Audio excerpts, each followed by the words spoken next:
The card said 1 o'clock every Tuesday. No clinic name, no doctor's name. Just an address on a street where I knew every building, and that one wasn't medical. 11 months my wife had been leaving the house on Tuesdays for what she called an appointment. 11 months and I never once looked in the glove box. By the time I did, there was a bank account I didn't know existed, 43 trips logged on a GPS I'd forgotten I even installed, and a version of my marriage I hadn't actually been living in for almost a year. Stay with me, because the part that broke me wasn't the man in the gray jacket. It was what came after. Marcus Whitfield. 53, 16 years running the Asheville branch of Harbor Point Mutual Insurance, which means I've spent my career reading people for a living, catching the one detail in a claim that doesn't add up. 31 agents report to me. Not one has ever heard me raise my voice. Hold on to that. It matters later. Life on Willow Bend Lane was ordinary, and I mean that as a compliment. Office by 7:30, home by 6. My wife, Renee, 48, worked part-time at a dental office on Haywood Street. 19 years married, a house we'd built one room at a time. 11 months before everything came apart, Renee started what she called her Tuesday appointment. A recurring issue, according to her, something her doctor wanted to keep an eye on. I never pushed for details. I'm from the generation of men who don't ask follow-up questions about doctor visits. I've since revised that opinion. Here's what I should have caught sooner. She never came home from those appointments tired or relieved, the way you'd expect. She came home lit up. A particular kind of glow I hadn't seen aimed at me in years. I chalked it up to a health scare finally being managed. Convenient, how easy that was to believe. Then my car went into the shop, and I borrowed the family SUV to renew the registration. Opened the glove box for the insurance slip. That's where the card was. I sat in the driveway with the engine off long enough for the neighbor's sprinklers to click on. Looked the address up right there in the seat. A residential building, 6 stories, built in 2018. Nothing medical about it, not even close. I'd like to tell you, I went back inside, made coffee, and behaved like a rational adult. I didn't. I drove straight there, parked across the street in a hardware store lot, coffee going cold in the cup holder, running through explanations that sounded reasonable if I didn't examine them too closely. That's the trick people who trust someone play on themselves. Invent the excuse before you've even asked the question. 20 minutes later, the front door opened. Renee walked out. Not alone.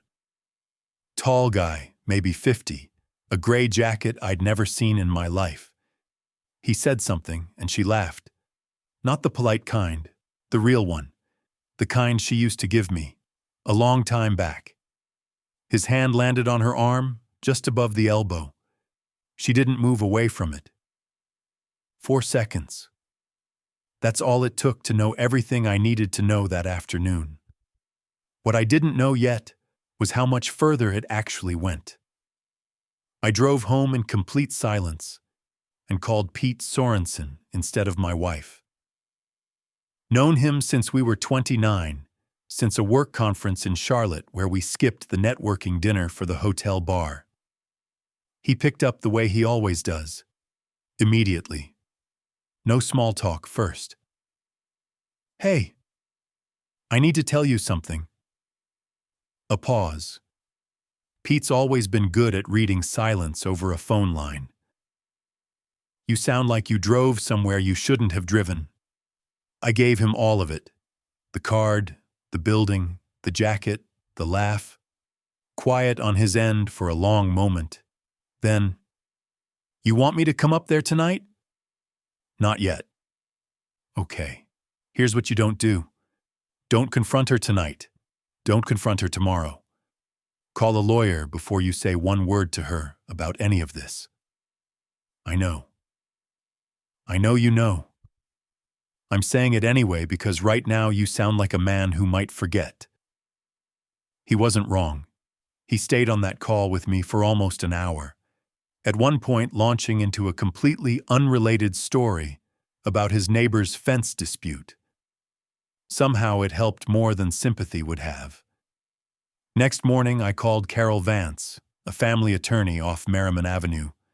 The kind of calm that comes from hearing every version of this story 100 times and never once looking rattled by a new one. I laid it out. One nod.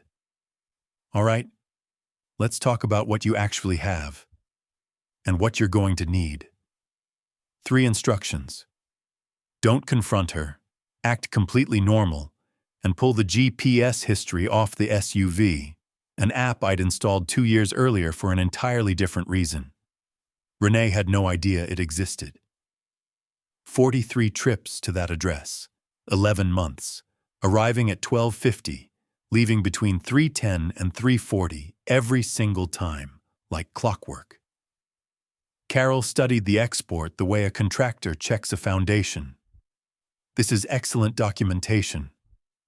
No drama in it, just satisfaction. That wasn't the last thing I found, though. 2 weeks into what Carol called the quiet period, I was reconciling our joint account for a mortgage refinance when a pattern jumped out at me. Small withdrawals. 200 here, 300 there, stretching back almost as far as the Tuesday trips.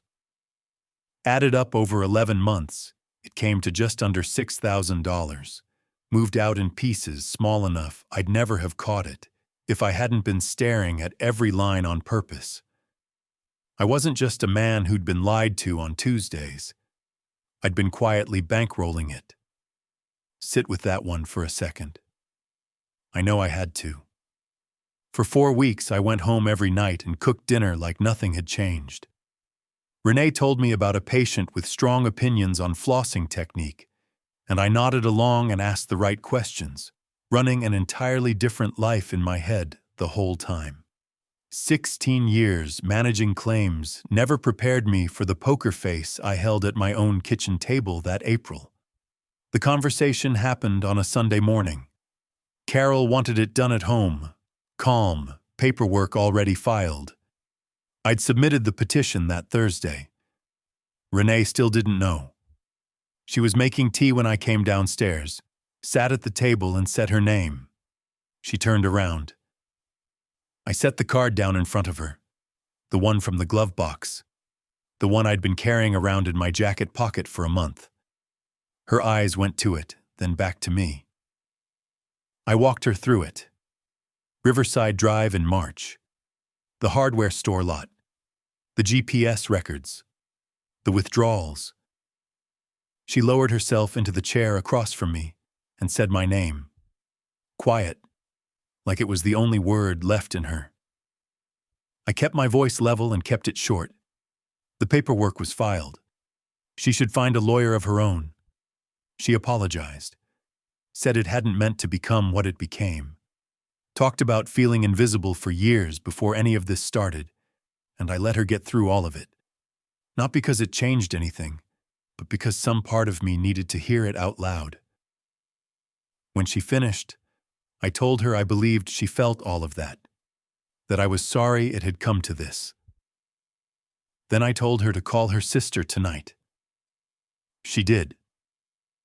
I stayed in the house 3 more weeks while things got arranged. We were civil the whole time. Quietest, terrible experience of my life, hands down. The GPS records and the financial pattern gave Carol exactly the leverage she needed. Renee had introduced the deception into the marriage and quietly financed it with shared money, and the record reflected that plainly. I kept the house on Willow Bend Lane, walked away with a favorable split on 19 years of retirement accounts. Not everything. Nobody gets everything. But fair, and a little past fair, which Carol called the appropriate outcome. I didn't argue the point. Renee moved to the south side of town. Whether the man from Riverside Drive is still around? I couldn't tell you. Haven't asked. Don't plan to. Pete drove up the weekend, everything was finalized. Walked in with a rotisserie chicken and a decent bottle of red like it was nothing at all. Because for Pete, it wasn't. We sat out on the back deck. Asheville in May smells like cut grass and rain that hasn't fallen yet. Ate the chicken with our hands because I couldn't find the plates. Drank the wine out of coffee mugs because the glasses were already packed too, which Pete called a rookie move. Hard to argue. He asked how I was really doing. Took me a second to answer honestly. Told him it felt like discovering the map I'd trusted for 19 years had the wrong roads drawn on it the whole time. But also something close to relief. Finally holding one that was true. That's either very wise, he said, or very exhausting. Probably both. Probably both is acceptable. We sat out there until it got dark. At some point he asked if the garage freezer still worked, already scheming about a second chicken. Told him it did.